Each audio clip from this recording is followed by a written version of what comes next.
At the creation of the world, God's intention wasn't just to have a playing field where he could practice his artistic prowess, forming creatures from nothingness, define basic laws that form the pillars of science. Though when he spoke, his words materialized, forming each letter with blood, coating itself with fur, feathers, fins, and scales. Yet when he got to a particular species, he wanted one that portrayed the very essence of his divinity, that withheld the image of his majesty, that spoke of his greatness. With this species just being alive, they came together and said, "Let us make man in our own image." For previous species older than men, because apparently we are the last born of creation, they all had one goal: to survive, and that was their default mode. But he turned to man and made him understand that he has dominion because he is a replica of the Most High. He is a walking reverent, God's power. So apart from man's procreative duty, man's entire existence is based off of the premise of worship, the magnification of an entity. Now attentive ears take note, I never said worship God, but worship. We are made to worship God, but not programmed to worship him. Because he has given us the gift of free will, we have to willingly, consciously, deliberately choose him to worship and not mammon. If we were programmed with the former, we wouldn't be any better than robots now, would we? Contradicting the passage that called us gods, demigods, distorting our godliness as the only created beings with the ability to choose whom to worship.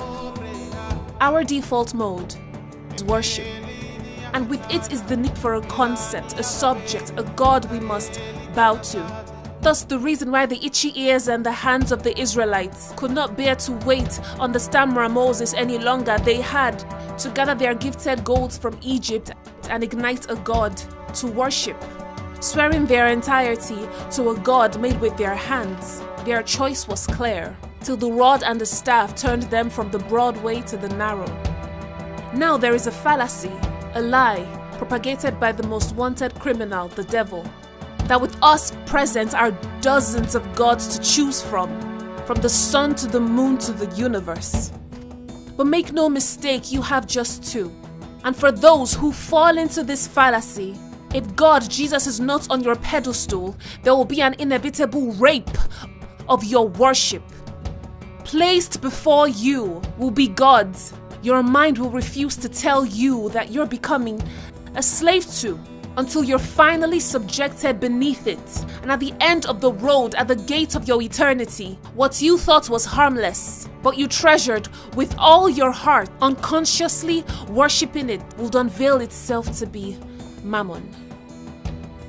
But we are gifted with the formation of three astounding elements: the body, the soul, and the spirit. We are not this magnificent to run around and play gods on earth. Let's take a look in the mirror and let our image minister to us. Let your features testify that they are not original. No, they are a replica, God's replica. Your physique is given to you for the sole purpose of gratifying him. You think these hands are just for your pleasure. They are to be used for his exaltation. This mind must think up new ways of magnifying his kingdom. He hasn't given us access to the most intelligent machine, our brains, just so it could be used to abbreviate long words. So much investment into one mind wasted in death when all we had to do was just to think. The Bible says how beautiful are the feet of those that preach the gospel. Well, if those feet could stop standing on one spot and start walking, here is my contribution to the dictionary. Your worship is synonymous to your life because your life is your worship. Your existence is your worship. It doesn't begin with your morning devotion. It doesn't end with the grace in church service. It begins with the affirmation of your gender at birth to the inhalation of your final breath at death. So you're not just a teacher, you're a temple. You're not just a cashier, you're a semblance of heaven in human form. And you're not just a waiter, you're an embodiment of God's divinity.